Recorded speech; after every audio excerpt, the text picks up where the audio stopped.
കൊലപാതകത്തിൽ പ്രതി ഉപയോഗിച്ച തോക്ക് കണ്ടെത്തിയിരിക്കുകയാണ്. കൊല്ലപ്പെട്ട രാധാകൃഷ്ണന്റെ ഭാര്യയും അമ്മയും വാടകയ്ക്ക് താമസിച്ച വീട്ടിൽ നിന്നാണ് ഇപ്പോൾ ഈ ഒരു തോക്ക് കണ്ടെത്തിയിരിക്കുന്നത്. വീട്ടിലെ വിറകുപുരയിൽ നിന്നാണ് തോക്ക് കണ്ടെത്തിയത്. കൂടുതൽ വിവരങ്ങളുമായി നിഖിലാണ് ചേരുന്നത്. നിഖിൽ, ഏറെ നിർണായകമായ തെളിവ് തന്നെയാണ് ആ ഒരു തോക്ക്. ആ തോക്ക് ഇപ്പോൾ കണ്ടെത്തിയിരിക്കുകയാണ്. എവിടെ നിന്നാണ് കണ്ടെത്തിയത്? കൂടുതൽ വിശദാംശങ്ങൾ.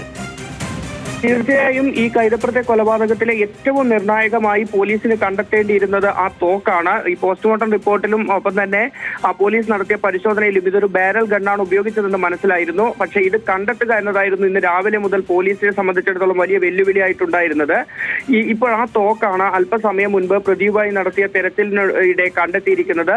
ഇതിൽ മറ്റൊരു നിർണായകമായ കാര്യമാണ് ഈ തോക്ക് കണ്ടെത്തിയ ഇടം ഏതാണ് എന്നുള്ളത്. ഈ കൊലപാതകം നടന്ന ഇപ്പോൾ നിർമ്മാണം നടക്കുന്ന വീടിന് എതിർവശത്തായി ഈ കൊല്ലപ്പെട്ട രാധാകൃഷ്ണന്റെ ഭാര്യയും അമ്മയും വാടകയ്ക്ക് താമസിക്കുന്ന ഒരു വീടുണ്ട്. ആ വീടിന്റെ വിറകുപുരയിൽ നിന്നാണ് ഈ തോക്ക് കണ്ടെത്തിയിരിക്കുന്നത്. ഈ കേസിലെ മറ്റൊരു നിർണായക വഴിത്തിരിവായി ഒരുപക്ഷെ ഇത് മാറാനുള്ള സാധ്യതയുണ്ട്.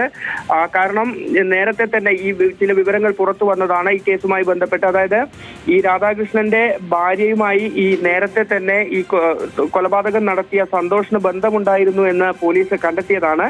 അപ്പോൾ അത്തരം സാഹചര്യത്തിൽ ഈ വീട്ടിൽ നിന്ന് തോക്ക് കണ്ടെത്തുന്നു എന്നുള്ളത് നിർണായകമാകും. മാത്രമല്ല ഈ സന്തോഷ് പോലീസിനെ തെറ്റിദ്ധരിപ്പിക്കാൻ ചില ശ്രമങ്ങൾ നടത്തിയിരുന്നു എന്ന് കൂടിയാണ് ഇപ്പോൾ വ്യക്തമാകുന്നത്. കാരണം പോലീസ് നായ ഉൾപ്പെടെ മണം പിടിച്ച് ഓടിയത് ഈ കൊലപാതകം നടന്ന വീടിന് പിറകുവശത്തുള്ള തോട്ടത്തിലേക്കും ഒപ്പം ഈ വണ്ണാത്തിപ്പുഴയുടെ കരയിലേക്കുമായിരുന്നു. പക്ഷെ ആ ഭാഗത്ത് തോക്ക് ഉപേക്ഷിക്കുകയായിരുന്നില്ല ഇയാൾ ചെയ്തത്. പോലീസിനെ തെറ്റിദ്ധരിപ്പിക്കുകയാകാം ഒരുപക്ഷെ അതിലൂടെ അയാൾ ലക്ഷ്യമിട്ടത്.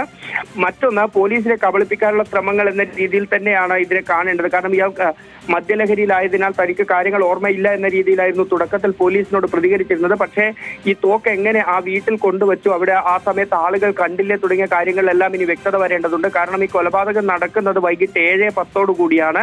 ആ സമയത്ത് ഈ കൊലപാതകം നടന്ന വീടിന് തൊട്ട് മുന്നിലുള്ള ഗ്രൗണ്ടിൽ ആ ഭാഗത്തുള്ള യുവാക്കളെല്ലാം തന്നെ അവിടെ നിന്ന് വോളിബോൾ കളിക്കുന്നുണ്ടായിരുന്നു. അപ്പോൾ ഇവരൊന്നും കാണാതെ ഇയാൾ ഈ തോക്ക് എങ്ങനെ അവിടേക്ക് കൊണ്ടുപോയി തുടങ്ങിയ കാര്യങ്ങളിലെല്ലാം ഇനി ഒരു വ്യക്തത വരേണ്ടതുണ്ട്. കുറച്ചുകൂടി സങ്കീർണമായ രീതിയിലേക്ക് ഈ കേസ് പോകുന്നു എന്നുകൂടി വേണമെങ്കിൽ ഈ ഘട്ടത്തിൽ നമുക്ക് പ്രാഥമികമായി പറയാനാവും.